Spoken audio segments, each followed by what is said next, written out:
ബ്രഹ്മപുരത്തെ മാലിന്യ പ്ലാന്റ് മാറ്റി അവിടെ കൂടിക്കിടക്കുന്ന മാലിന്യങ്ങളൊക്കെ മാറ്റി പുതിയ കളിത്തട്ടായി പുതിയ പദ്ധതികൾക്കുള്ള സ്ഥലമായി ബ്രഹ്മപുരത്തെ ഏത് രീതിയിൽ മാറ്റിക്കൊണ്ടിരിക്കുന്നു, ബ്രഹ്മപുരത്തിൻ്റെ മുഖഛായ എങ്ങനെ മാറ്റുന്നു എന്നൊക്കെ നമ്മൾ കണ്ടതാണ്.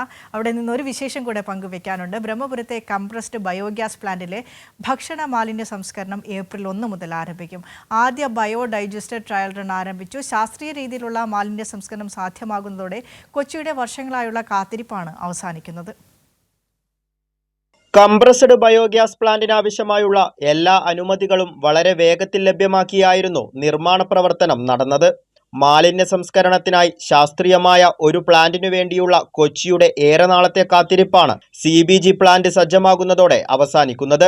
ഏതാണ്ട് ഒരു മാസത്തെ ട്രയൽ റണ്ണിന് ശേഷം 150 ടൺ ഭക്ഷണ മാലിന്യം നമുക്ക് കൊച്ചി നഗരത്തിൽ ഗ്യാസാക്കി മാറ്റുകയും അത് നമ്മുടെ കടമ്പ്രയാറിലൂടെ പൈപ്പ് ലൈൻ ഇട്ട് BPCL കൊണ്ടുപോയി അത് അവരവിടെ കമേഴ്ഷ്യലായിട്ട് വിൽക്കാനുമാണ് തീരുമാനം. കൊച്ചി നഗരത്തിൻ്റെ മാലിന്യ സംസ്കരണത്തിന് ഏറ്റവും ശാസ്ത്രീയമായ ഒരു പരിഹാരമാണ് ഉണ്ടാകുന്നത്.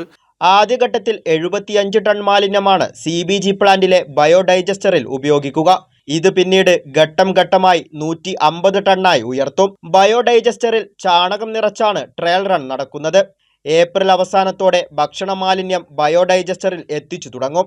ഇതോടെ പ്ലാന്റിൽ ഗ്യാസ് ഉൽപാദനം തുടങ്ങുകയും അത് പൈപ്പ് വഴി BPCL പ്ലാന്റിലേക്ക് എത്തിക്കുകയും ചെയ്യും. രണ്ടാമത്തെ ബയോഡൈജസ്റ്ററിന്റെ നിർമ്മാണം അധികം വൈകാതെ പൂർത്തിയാകും.